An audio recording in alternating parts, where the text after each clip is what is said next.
Okay, so I say welcome to the second office hours of Bio 320. The only real announcements that I have before we get started is just a reminder that we have our first exam coming up next week already. It's on the 17th, which is Wednesday, I believe.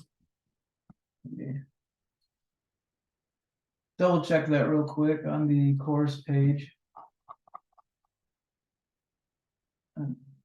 Yeah, so that's Wednesday the 17th is our first exam.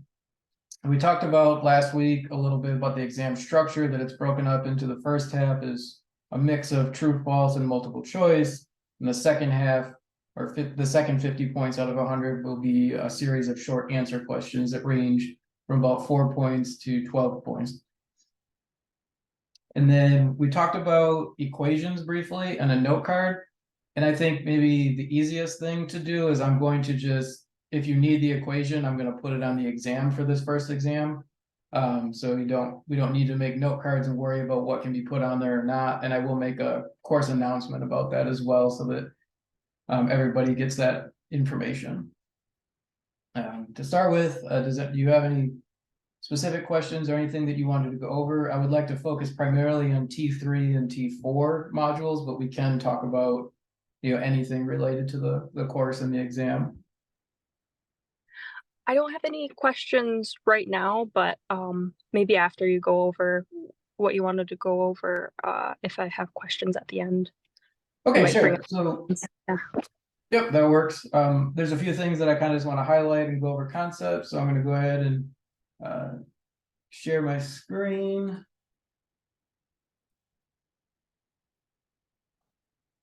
All right, so are you able to see my version of Cogbooks, correct? Yes, yep. Okay. So in a general sense, it starts off with global patterns of biodiversity. So how would we kind of describe that? It talks about there's a pattern going from the equator to the poles, or vice versa from the poles to the equator, as far as like biodiversity. Can we maybe describe what that pattern is overall?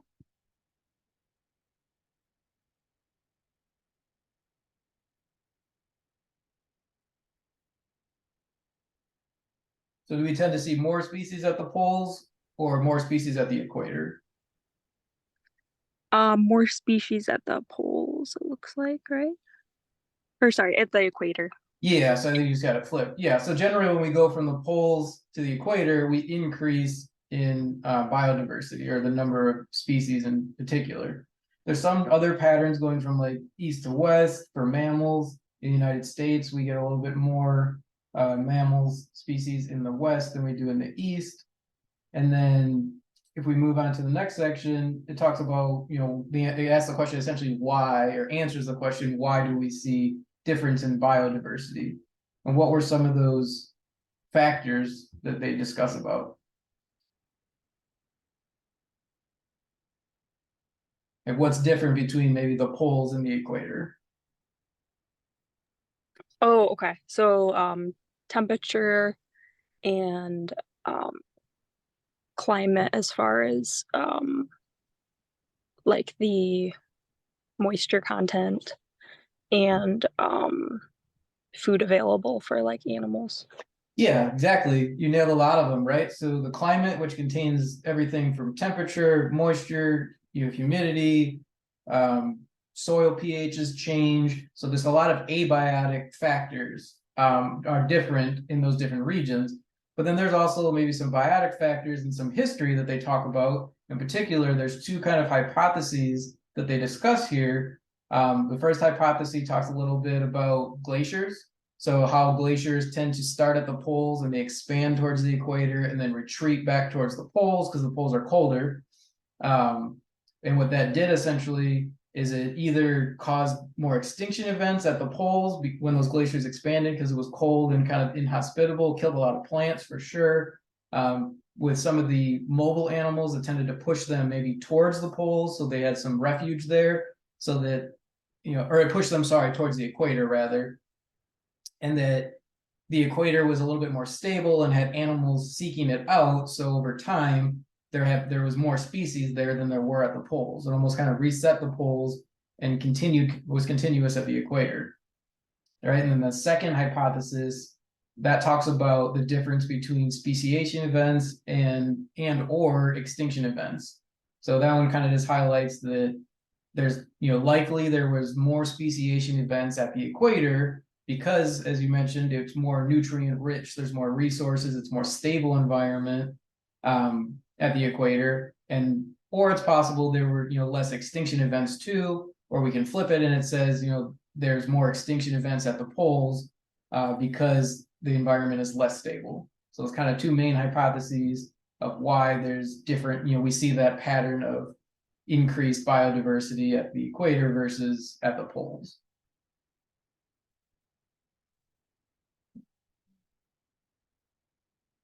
And this just gets in a little bit more into the energy concept. So talking about where there's more solar radiation, there's more potential energy, there's more moisture. This, again, relates to the more nutrients at the equator versus the poles. And talks about the role of water temperature in the oceans. Again, it's more stable, it's warmer, so there's more opportunity for growth at the equator than there is, more towards the poles again. So it's kind of all these different reasons why we see this difference in biodiversity.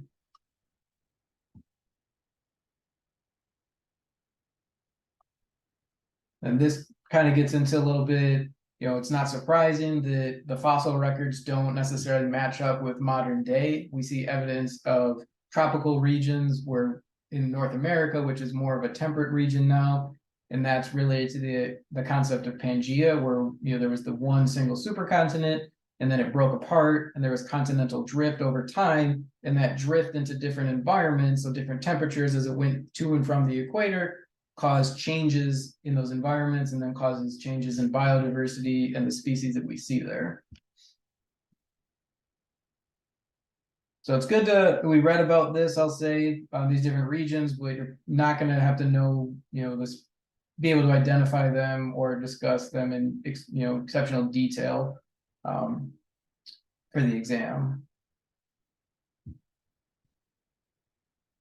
So in this one gets more specific, talks about the abiotic conditions, which you remember we defined as, difference in temperature, pH, humidity, salinity, and I think there's a few more maybe listed in there, but those are the general ones or the big ones.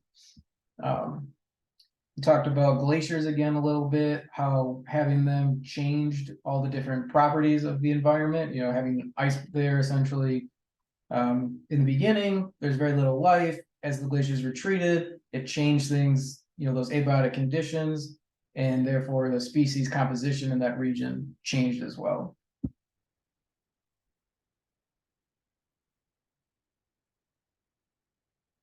This was our application where they talked about taking a long walk for conservation, and they brought up an interesting concept that to create a kind of nature preserve or conservation preserve in Florida, they had to consider not only the wildlife and what was best for them, but also the socioeconomic impact it's going to have with humans. So they had to figure out who owned the land.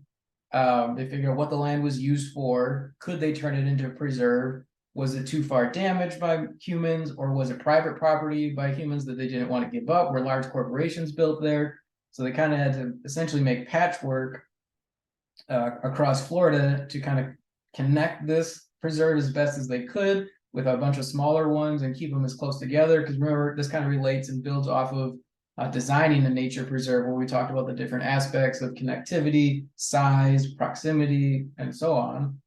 And this just gave kind of a cool example of how they did this in Florida, so that animals could move pretty much throughout the state and have some level of connectivity, as well as considering the socioeconomic impact it will have with humans as well.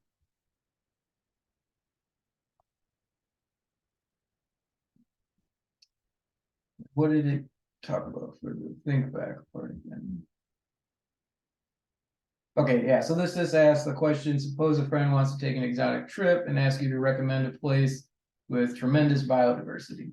So I think based on our brief discussion here, the tropics is going to be a really good area for biodiversity. And that's because the tropics tend to be more around the equator, right?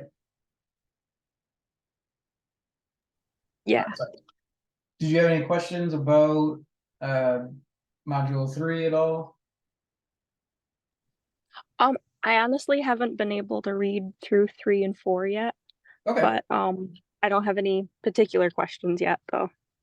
Okay, no problem. Yeah, I'm just like I said, I'm just gonna kind of go through it, highlight it. If anything sticks out, feel free to jump in. And if anybody that watches this later has questions or comments about what I say, feel free to email me about this as well. I know we have, it's not quite to our exam yet, but I think this will be kind of some good background and some good maybe setup for when you go through it. All right, so why don't we jump ahead to T4 then?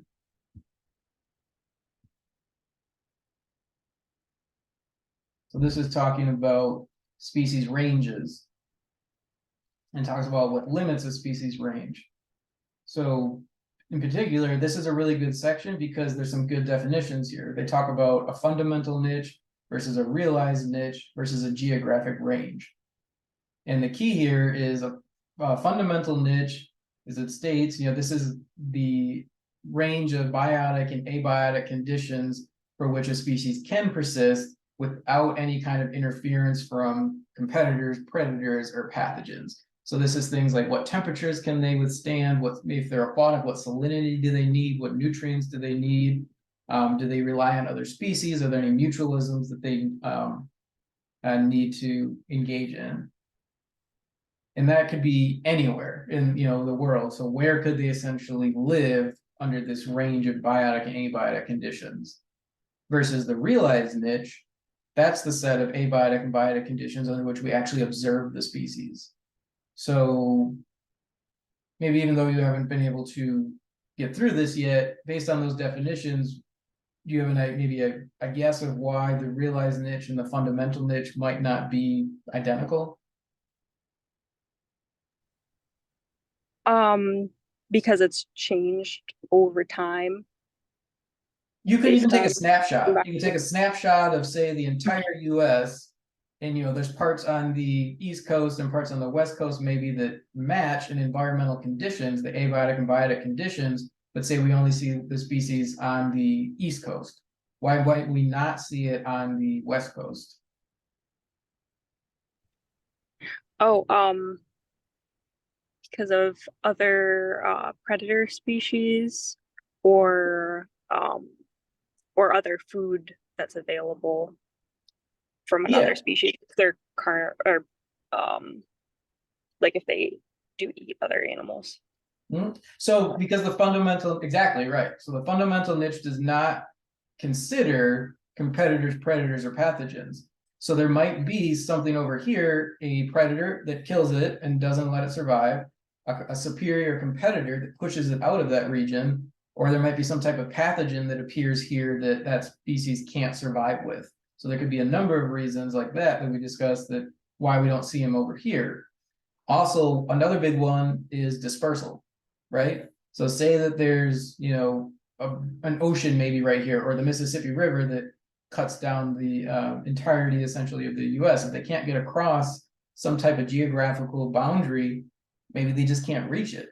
So maybe they stow away on a plane or a truck, and then they get dispersed over here, and then they can survive. But until they have help with their dispersal, they might not be able to reach all of their fundamental niche.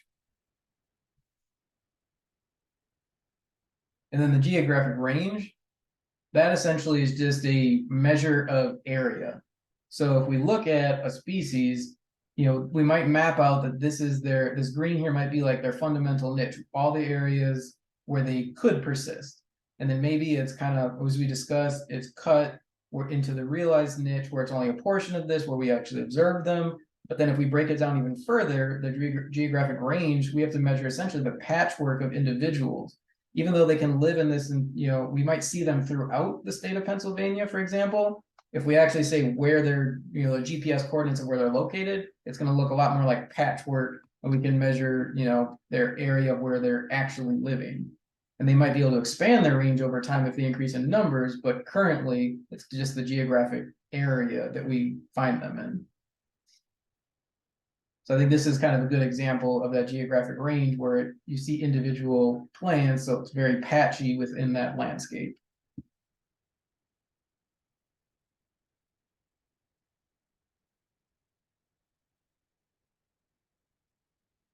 Okay. And then this experiment was a pretty good experiment describing two species of flowers that there's one species, the scarlet monkey flower, that generally lives at lower altitudes or lower elevations, and the Lewis monkey flower lives at higher elevations. There is a little bit of overlap where both species are found in a narrow range of elevation. And what they did for this experiment, and what we'll see in the video later in the case study, is they actually did a transplant experiment where they took some species out from the lower range, they moved them up to the higher range. They took some species from the higher elevation and moved them to the lower elevation. And then as a control, they picked up species, they dug them up in the low elevation, moved them around, and then replanted them in the lower elevation. So it's always important, and they talk about that a little bit, to have a control in your experiment. And what we can see from the results is they, even though they moved them, the species in red here that are from the lower elevation did better at lower elevation compared to higher elevation, and vice versa. We see the species that were moved from high to low did worse at this low elevation than the high elevation. So it goes to show that there's likely some environmental factor, abiotic or biotic factor, that is keeping these species at their given observed elevations. They kind of evolve to, to their local environment and do better in their local environments.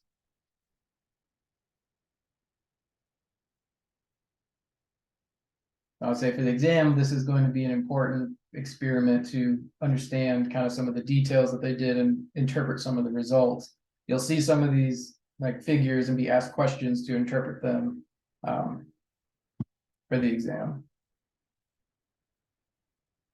In the video, we won't watch that obviously during office hours, but that goes into a lot more detail than what we just discussed here about the experiment. Definitely make sure to watch the video. I think it's a series of a couple of videos. Okay, and then they get into talking a little bit about ecological niche modeling and kind of what it's used for and what its purpose is. So we have to define it, and they define it with an sorry, let me back up. They talk about ecological niche modeling, and you give an example of an ecological envelope. So by definition, an ecological envelope essentially is just a prediction of where a species can persist based on the abiotic and biotic environments. So can you think of maybe some examples of why we might want to use ecological niche models? So why do we want to predict where species could persist? To be able to predict how an environment for that species would change over time, or how many of that population will grow, or if they would decline based on its environment. Yeah, exactly right. There's a lot of climate change models, right, where they predict if the current climate is this, the current species distribution is this, and we know that a species has a thermal tolerance of, this. So knowing those pieces of information, we say, what if the temperature rises a couple of degrees? How is that going to affect their range? Is it going to increase it or decrease it? If the temperature lowers it, how is that going to affect their range? So as climates change, as they do over time, that has a big impact on species distributions. And that's one big way that we can kind of predict species distributions over time under changing conditions. Exactly right. I think this gets into another example of predicting changes in species distribution of invasive species, right? So we know maybe some of the thermal biology, how temperature limits a species distribution in China, and then we could simulate, say, hey, if this species found in China were to get into the United States, how would they survive in our climate? Where would we maybe expect them? Because they might be likely to stow away on some of the ships or planes when we trade with China, going back and forth trading goods. So you can make predictions on how that species might persist in a different environment to maybe make some preventative measures ahead of time before it even gets there.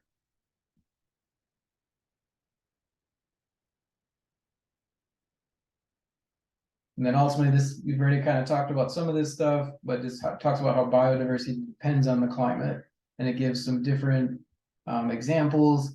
So it talks about, temperature here over time has been increasing in the North Sea from 1975 to 2005. And then they've also measured the number of fish species collected from similar time frames. So that tends to be going up. So by correlation, we can say maybe as temperature is increasing in the North Sea, so is the number of species collected over time. And then they kind of combine the data here where they have the number of fish species collected at different temperatures. And they find at the warmer temperatures throughout the North Sea, you tend to get higher or more species of fish. So this, again, this is kind of just a good example that walks us through how biodiversity, in particular fish in this example, depends on climate, in particular, again, temperature. So there's other climate variables. They could look at salinity, they could look at pH in the water, but temperature does tend to be a very strong factor when it comes to these climate models. Okay, and then this is the critical thinking.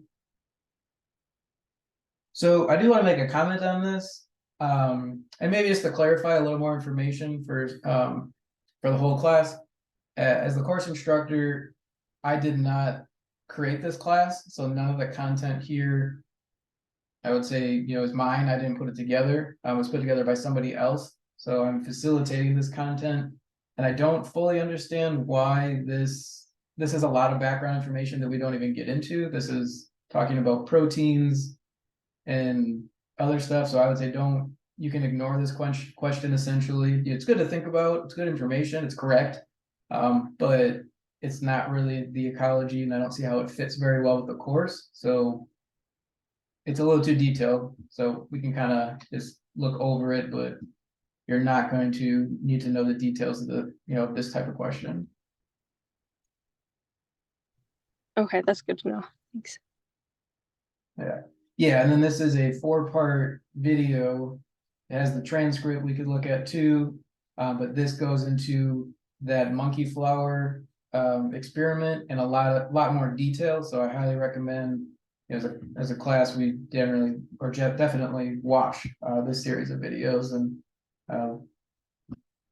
listen to their discussion. They have some good questions that they pose in the video that they answer, so you can kind of they'll pause for a little bit. You can answer think of the answer yourself, and then they'll give you the answer and just explain why they got to their answer. So I think it's a pretty good series. And then that takes us to the think back of environmental limits.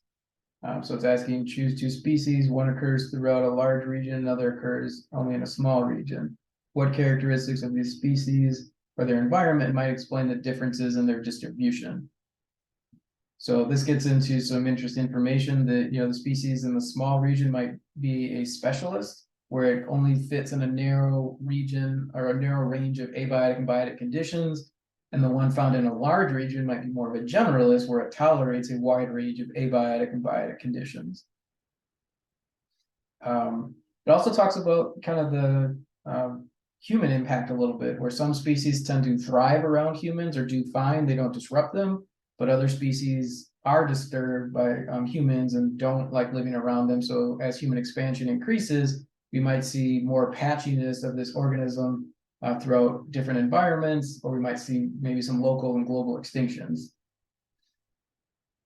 Talks about species dispersal. Some species can disperse far and wide. Some species have a limitation in their dispersal. So that's why we might see some in a small region, some others in a large region. If they disperse better and further, we're more likely to see them in over a wider range of area. And then some species are isolated by geographical factors such as islands and oceans. Yeah, that kind of relates to dispersals too. If they can't, if an organism can't fly from an island to a mainland, if it can't swim, it's likely stuck out there unless it, maybe stows away on a different organism, or humans accidentally or even purposefully transport it. So, all right, and that takes us, through T3 and T4. I didn't have anything more that I wanted to discuss. I was going to leave it more up into the group. So did you have any? Our group's kind of small today, but I do appreciate someone being here. Did you have any particular questions for anything through T4 at this point? I was just curious on that last part, if you've heard whether there's a species that kind of has been pushed out by humans that is particularly like beneficial to us as well, like that we um kind of suffer from its lack of being there. So something that humans push, either locally or entirely to extinction, and that um, That we kind of previously benefited we from. miss yeah, we benefit from. Um, I'd say the fishery. I don't maybe don't have a specific example, but the fisheries is a good example where humans overfish, overharvest certain species of fish because we ate them, we sold them to other countries, we made money and provided a food resource for ourselves, and then all of a sudden they're gone. So maybe that kind of fits as an example. Um, there will be other examples we'll get to, like keystone species we'll talk about in later units. The wolves in Yellowstone is a really good example where humans pushed them to extinction because we thought they were more, predators, dangerous to humans, as well as our domesticated animals. And then that really disrupted a lot of ecosystems that had a trickle down effect on humans that were not great. And as they reintroduced wolves in some areas, that did improve those ecosystems again. So such as like the elk populations or the deer populations became problematic with like traffic incidences in certain places. So that was a danger, like an unintended consequence and a danger we put on ourselves by removing one organism. So is that kind of what you're looking for? Or? Yeah, yep. I was just curious about that. Sure. And maybe in like the whaling industry, because we use them as a resource as food, use their fat as fuel, and then we kind of over harvested them again and then didn't have those resources. Yeah, I had remembered about whales as well. That it's a very sad thing that we did. Um, Another thing I was kind of curious about was with those flowers with species like that where they thrive at higher elevations. I know it probably differs species to species, but is it commonly um, that they like lower oxygen environments, or is it something else about the higher elevation? Oxygen, and that's a great question because somebody could ask, like, because we moved them and they didn't do well in the other environments, does that, what about that environment is limiting, right? Why don't they do well when they're moved? And oxygen, that's a great point. That changes with elevation. Other abiotic factors, could be temperature, the soils could change. So it could be oxygen. I don't know for sure. I don't think they went into that detail of that study, but they do talk about how you would figure that out. And you might actually need to take it into the laboratory and isolate different variables where, where they're at the same elevation, but now we change the light amount, or we change the soil content, or we change the temperature, and you can kind of rule out factor by factor, environmental factor, which ones are changing and which ones are not changing the growth of that plant. So a Yeah, possible answer is it's oxygen, temperature, and light, or it's just oxygen, like, but that's hard to do in the field. You'd have to have it in a more controlled setting of a laboratory. yeah, you just kind of have to figure out where they thrive with which factors. Because out in the field, you might control for elevation, but you can't always control the temperature. You can't control, competition. You can't really control predation. You can do some stuff like exclusion cages, but it's messier in the field than if you do it in a more controlled environment in the lab. So Yeah, that makes sense.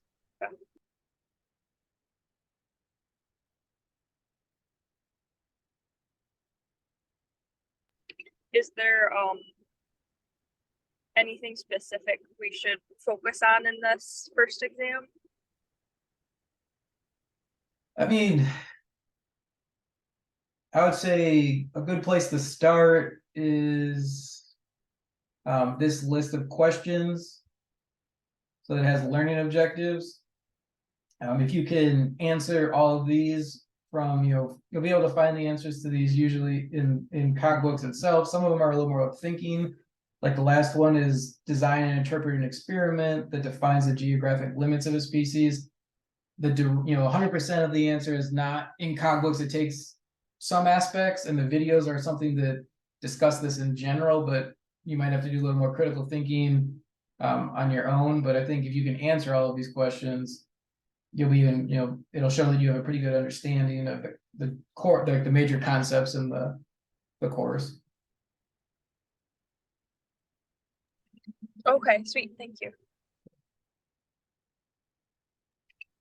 I don't think that I had any other specific questions. Okay. That's no problem. I'll go ahead. I'm gonna stay on for a little bit longer in case somebody pops on in the next, half hour or so, but I'm gonna turn the camera and my microphone off. And feel free if you're done, hop off.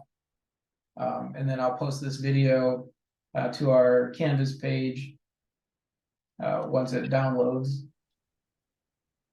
Okay, awesome. Thank you so much for your time. It was good to meet you. No problem. And as you go through these two, just remember at the bottom of each page has that question feature that if you submit a question, it'll go directly to my email and I can reply. You can also just write me an email or a message to Canvas, anybody, as we're finishing these into next week with any other questions or anything that doesn't, make a lot of sense as written. So I'm available for help for that.